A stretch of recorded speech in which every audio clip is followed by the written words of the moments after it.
Yeah. I think they're not my eyebrows. Okay. How do you do that?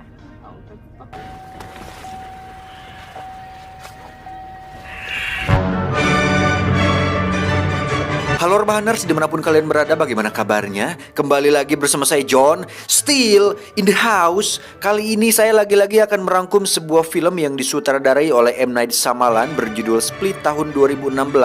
Masih ada hubungannya dengan film Unbreakable yang saya bahas di video sebelumnya. Jadi kali ini kisah akan berfokus pada seorang pria yang katanya memiliki kepribadian ganda atau alter ego. Tapi alter egonya banyak sekali. Hampir sama seperti deskripsi saya lah, yang bikin skrip, rekaman, ngedit, semuanya dikerjakan sendiri oleh si John. Tapi yang dapat duit maknya si John. Aduh, ya udah tanpa banyak spoiler di awal langsung saja pasang handsfree, simetriskan pusar bahan, kencangkan celana dalam kalau pakai, selamat menonton, dan mari kita katakan bersama-sama passwordnya, the one and only password in the world, in the sky, in the moon, smoking in the water, the biggest unemployed human in the world. 1, 2, 3. Ceki Crop. Get it when I get back.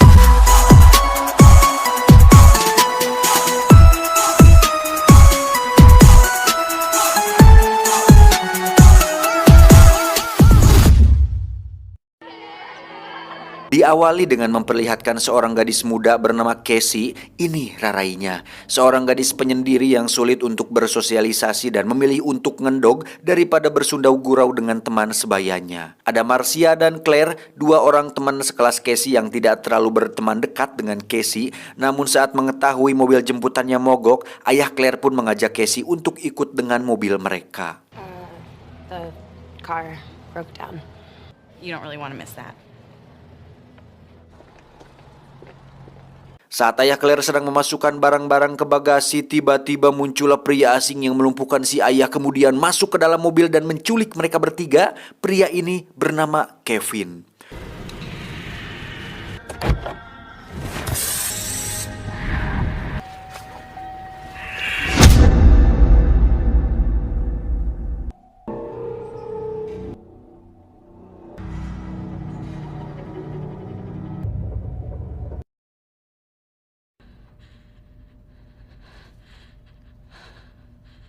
Mereka bertiga pun dikurung dalam sebuah basement dengan kamar yang cukup nyaman tanpa mendapat penyiksaan atau pelecehan apapun seperti yang dilakukan oleh penculik konvensional pada umumnya. Entah apa tujuannya, tapi Claire dan Marcia terlihat panik dan memikirkan cara untuk keluar dari sini, terkecuali Casey yang tetap tenang seolah pasrah dengan apapun yang akan terjadi.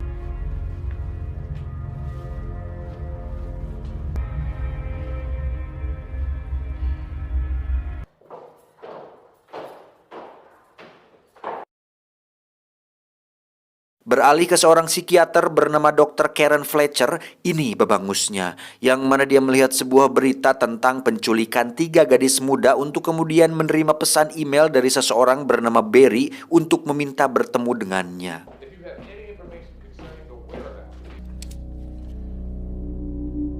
Tak lama Barry pun muncul, di mana kalian semua akan dibuat terkejut karena ternyata Barry tidak lain dan tidak bukan adalah Kevin, orang sama yang telah menculik Casey dan kedua temannya. No, that one before the pink frock coat, just a visit. Well, tell me what's going on. I'm better now. How's work?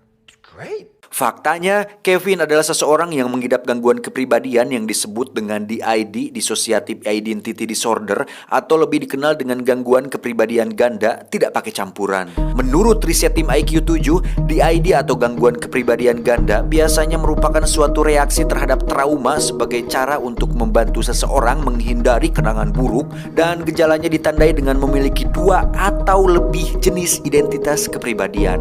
Masing-masing identitas dapat memiliki nama, riwayat pribadi, dan karakteristik unik yang berbeda satu sama lain. Dan yang menarik adalah Kevin memiliki 23 kepribadian yang berbeda. Salah satunya adalah Dennis yang merupakan pelaku penculikan Casey dan kedua temannya tadi. Dan yang kita lihat sekarang adalah bernama Barry, seorang fashionista yang cukup berbakat, tenang, berkepala dingin, dan biasanya digunakan untuk berkomunikasi dengan Dr. Fletcher. Untuk asal-usul latar belakang Kevin dan kenapa dia bisa memiliki 23 kepribadian nanti akan terungkap. Jadi untuk sekarang kita lanjutkan dulu. Sabar. Thanks for fighting for us, Dr. Fletcher.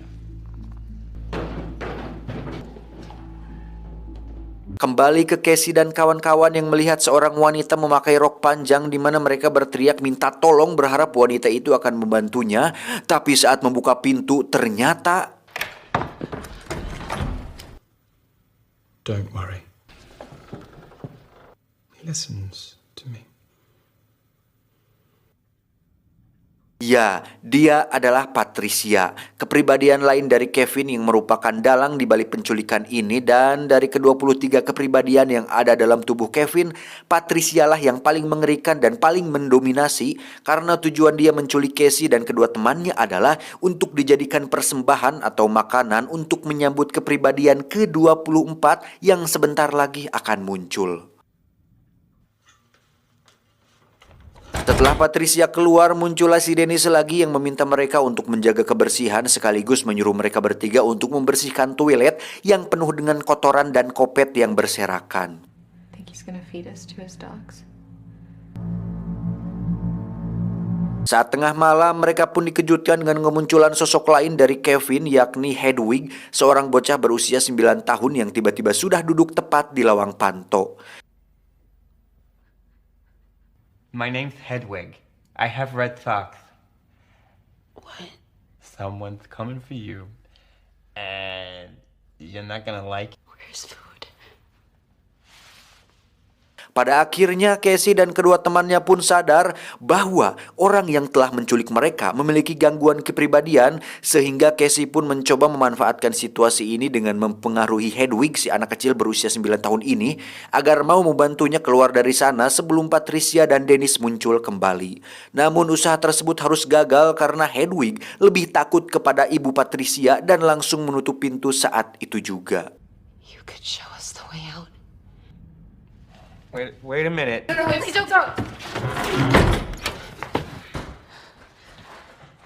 Tak ingin hanya ngejedog saja, Claire dibantu Marcia pun nekat membongkar atap kamar dan mencoba kabur melalui pipa udara. Tapi lagi-lagi Dennis kembali muncul dan berhasil menangkap Claire saat dirinya bersembunyi di dalam loker.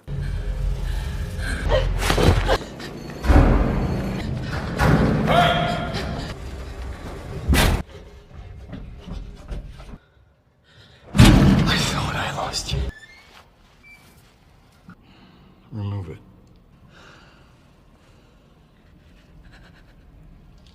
Sebagai hukuman, Claire pun dikurung di ruang yang berbeda, sehingga sekarang kesempatan untuk kabur menjadi lebih kecil. Take off your skirt and take off your shirt.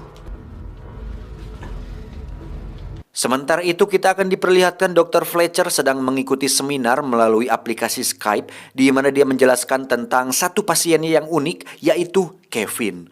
Berdasarkan penelitiannya, Dr. Fletcher menemukan sesuatu yang luar biasa dari setiap karakter yang muncul dalam diri Kevin, yaitu mereka semua memiliki kelebihan, kekuatan, dan IQ yang berbeda-beda dalam diri setiap kepribadian. Yang mana Dr. Fletcher menekankan bahwa Kevin mungkin saja bisa menjadi jawaban atau pintu untuk membuka sesuatu yang tidak diketahui, yakni potensi otak manusia. Hal gaib, kekuatan super, kemampuan menerawang, alam bawah sadar, hal-hal seperti itu nampaknya akan segera terjawab jika Dr. Fletcher bisa meneliti lebih lanjut tentang bagaimana Kevin melakukannya.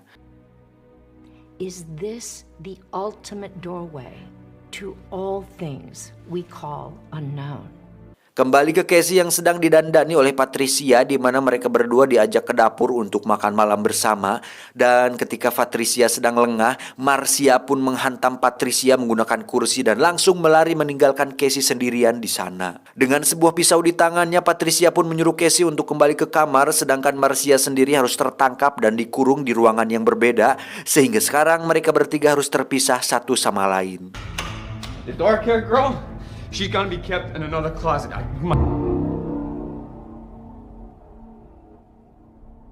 Esoknya, Barry sang fashionista pun kembali melakukan pertemuan dengan Dr. Fletcher, di mana mereka berdua melakukan dialog yang akhirnya mengungkap alasan kenapa Kevin membentuk 23 kepribadian tersebut. Saat masih kecil, tepatnya tahun 2000, ayah Kevin tewas dalam sebuah kecelakaan kereta api, di mana akhirnya Kevin tinggal berdua dengan sang ibu yang sering berbuat kasar, bahkan kerap kali menyiksanya sampai-sampai Kevin mengalami trauma yang sangat berat.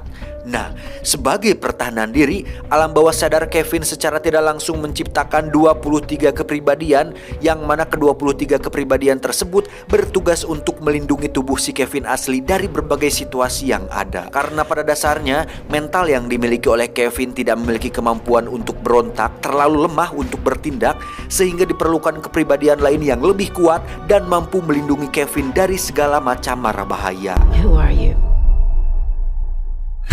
Perlu diketahui juga bahwa ke-23 kepribadian yang ada dalam tubuh Kevin sebenarnya saling berkomunikasi satu sama lain di dalam kepalanya. Dan ketika mereka semua merasa belum cukup kuat untuk melindungi si Kevin, Patricia dan Dennis pun yakin bahwa ada kepribadian ke-24 yang belum muncul dan akan segera muncul, di mana karakter tersebut digambarkan sebagai sosok tinggi besar, memiliki kecepatan, kekuatan, dan bisa memanjat dinding layaknya binatang cak-cak. You and Patricia have never met the Beast. He's not the 24th identity. He's a fantasy. Patricia dan Dennis yakin bahwa kepribadian ke-24 yang akan muncul disebut-sebut sebagai makhluk yang mewakili bentuk tertinggi dari evolusi manusia. Dia dipanggil dengan nama The Beast. We're the only ones that can protect Kevin. We're all here to protect Kevin, but you never met the Beast because he doesn't reside with the rest of you. He's a fantasy. Singkat cerita, Kevin yang sekarang menjadi Hedwig si bocah 9 tahun pun mengajak Casey ke kamarnya, di mana dia menunjukkan sebuah benda yang dianggapnya sangat keren, yaitu sebuah HT atau walkie-talkie yang dapat berkomunikasi dengan orang lain yang memiliki frekuensi yang sama. Melihat kesempatan itu, Casey pun mencoba untuk menghubungi seseorang di luar untuk segera menghubungi polisi dan menolongnya. Namun Hedwig tiba-tiba berubah menjadi Patricia, sehingga Casey tidak memiliki kesempatan untuk melawannya.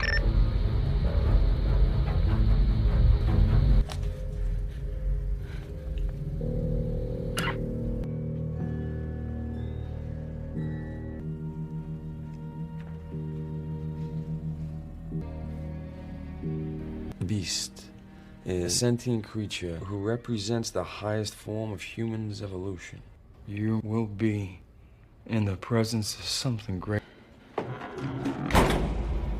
Sementara itu, Dr. Fletcher dikejutkan dengan email yang masuk, di mana pesan itu dikirim oleh Barry sang fashionista, bahwasannya dia dan beberapa kepribadian yang lain sedang butuh pertolongannya, sehingga hal ini menjadi bukti bahwa karakter Dennis dan Patricia nampaknya lebih mendominasi tubuh Kevin dibandingkan kepribadian-kepribadian lain yang ada dalam tubuhnya. Karena khawatir, Dr. Fletcher pun datang menemui Kevin yang sekarang sedang menjadi Dennis dan diajak ke basement tempat di mana mereka tinggal. Can we talk?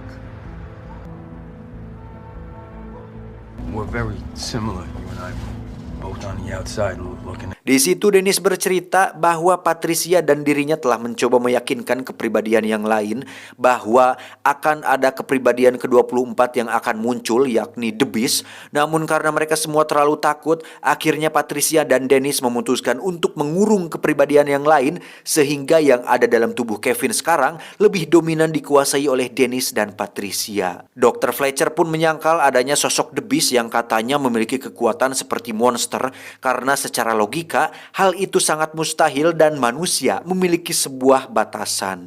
The Beast is real. He's tall. He's very muscular. His fingers are twice the length of ours. Saat Dennis mengatakan bahwa The Beast harus diberikan persembahan agar bisa muncul, di situ Dr. Fletcher mulai curiga bahwa Dennis dan Patricia telah melakukan hal buruk yang disembunyikan di basement ini. Maka dari itu Dr. Fletcher pun pura-pura izin ke toilet untuk melihat apa saja yang ada di sana.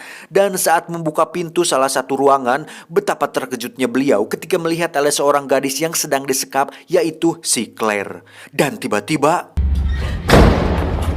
They will never reach their potential. ya, Dennis pun terpaksa membius Dr. Fletcher agar tidak mengganggu proses kemunculan The Beast, lalu meletakkannya di kursi dan meninggalkannya di sana.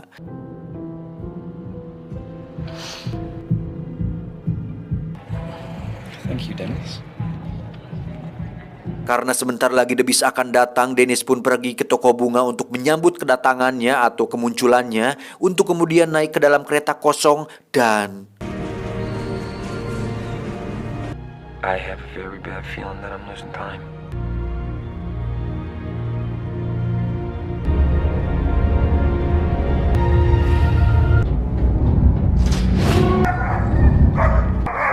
like this if there's a coyote or something. Ya, inilah sosok The Beast yang mana seperti diceritakan oleh Kevin, The Beast adalah bentuk evolusi manusia tertinggi yang auranya hampir mirip dengan aura binatang buas. Bersamaan dengan The Beast menuju kembali ke basement, Casey pun berhasil keluar kamar dan masuk ke sebuah ruangan di mana di situ ada komputer yang menyimpan 23 file video dari setiap kepribadian, sehingga sekarang Casey semakin yakin bahwa kepribadian ganda yang dimiliki oleh Kevin adalah suatu kenyataan. With regard to Johamana's defeat in Mahok, I hate my insulin shots. And the scarf. If it wasn't for the Barbados t-shirt. Personalities? Huh? How you explain I'm the only one that needs these, you motherfucker? Dr. Fletcher sendiri terlihat baru sadar dari pingsannya, kemudian menuliskan nama lengkap Kevin pada sebuah kertas, yang mana itu bisa menjadi kelemahan agar Kevin bisa kembali muncul dan menguasai tubuhnya sendiri. Tapi tiba-tiba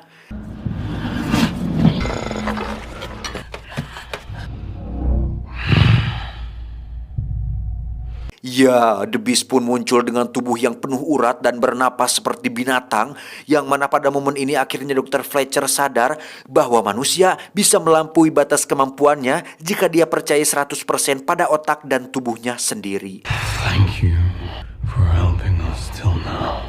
Saat akan melawan, The Beast pun langsung mendekap Dr. Fletcher dan mematahkan tulang belakangnya. Bahkan ketika Dr. Fletcher mencoba menusuknya, justru pisau itulah yang patah dibuatnya.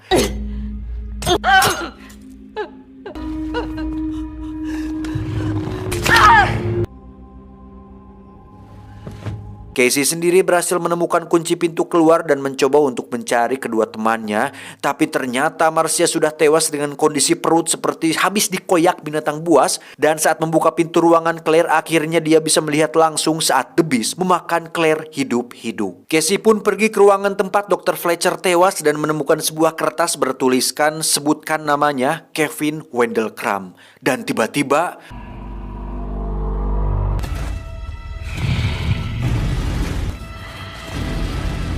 ya, Anda lagi-lagi pasti akan sangat dibuat terkejut ketika melihat bahwa The Beast is real. Dan entah bagaimana caranya The Beast bisa merangkak dan memanjat dengan begitu mudah pada sebuah dinding.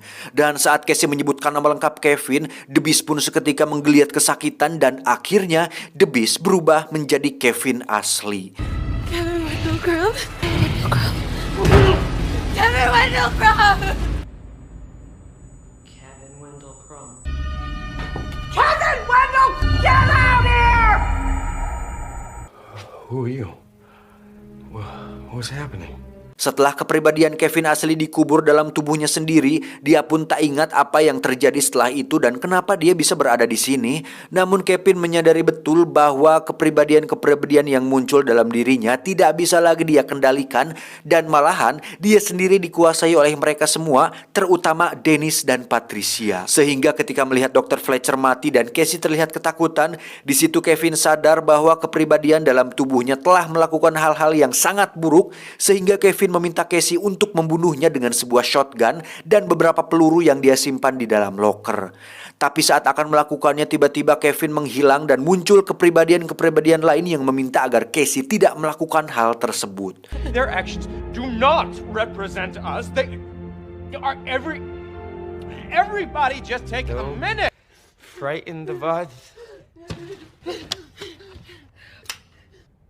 Everything's fine now. Kevin Wendell Crumb. Tak ingin hanya ngejedok saja, Casey pun langsung lari menuju loker untuk mengambil beberapa peluru. Dan di saat bersamaan, The Beast akhirnya muncul kembali.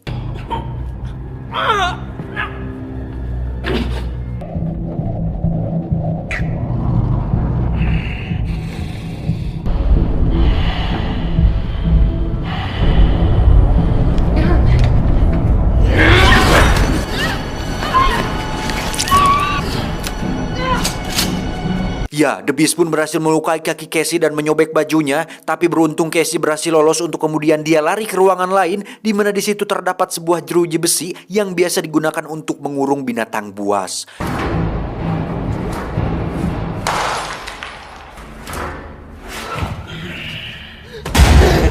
They are asleep.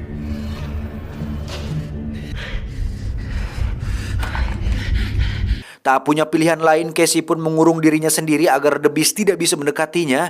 Dan saat The Beast muncul, Casey pun menembaknya 2 kali yang membuat The Beast terluka. Can't you see I am not human? Namun yang menarik adalah teori tentang manusia super yang sudah dijelaskan Elijah di film Unbreakable sebelumnya ternyata adalah sebuah kenyataan di mana Kevin yang sudah menjadi The Beast sekarang memiliki kekebalan dan kekuatan tubuh yang cukup kuat dibandingkan manusia normal. Dan hal itu dibuktikan saat dirinya berhasil bangkit dan membengkokkan jeruji besi hanya menggunakan kedua tangannya seperti Limbad.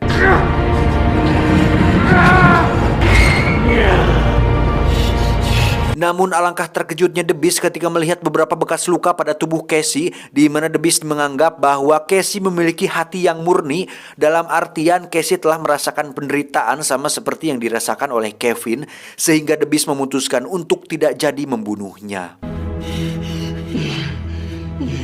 You are different from the rest. Rejoice!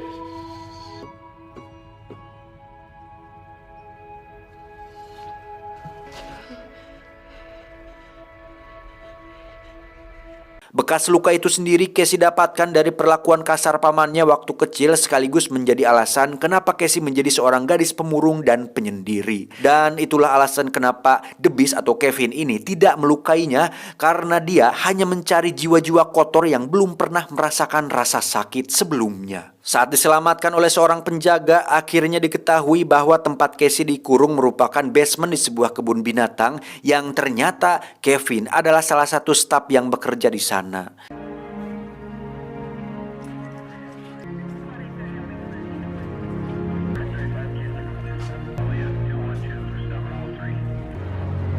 You ready to go?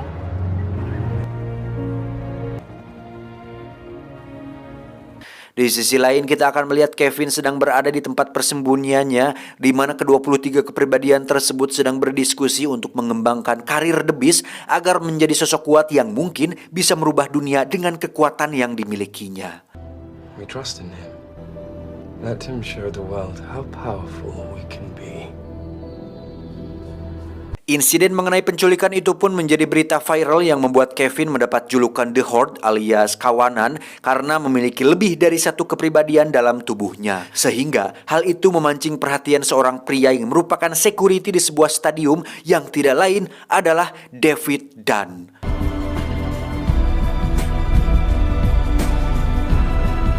Tamat, ending yang cukup mengetangkan lagi. Sekali lagi saya tegaskan bahwa film Split ini adalah kelanjutan dari film Unbreakable tahun 2000 yang sudah saya bahas dirangkum di video sebelumnya. Jadi jangan kaget kalau ada David Dunn di ending, karena memang kedua film ini saling terhubung satu sama lain. Nah, klimaksnya kita bisa saksikan di film terakhir yang berjudul Glass, di mana David Dunn dan Kevin akan dipertemukan, sekaligus ada Elijah, ada atau si Mr. Glass juga. Jadi pasti akan sangat seru sekali pertemuan ketiga sosok ini. Pesan yang bisa kita ambil dari film ini adalah yakinlah pada diri sendiri dan percayalah bahwa kita bisa menjadi apapun yang kita mau, sama seperti Kevin dan alter egonya yang percaya bahwa manusia bisa melampaui batas kemampuan manusia normal, dan itu tidak menutup kemungkinan bahwa kita bisa menjadi pengangguran sukses yang bisa menghasilkan cuan hanya dengan diam di rumah saja.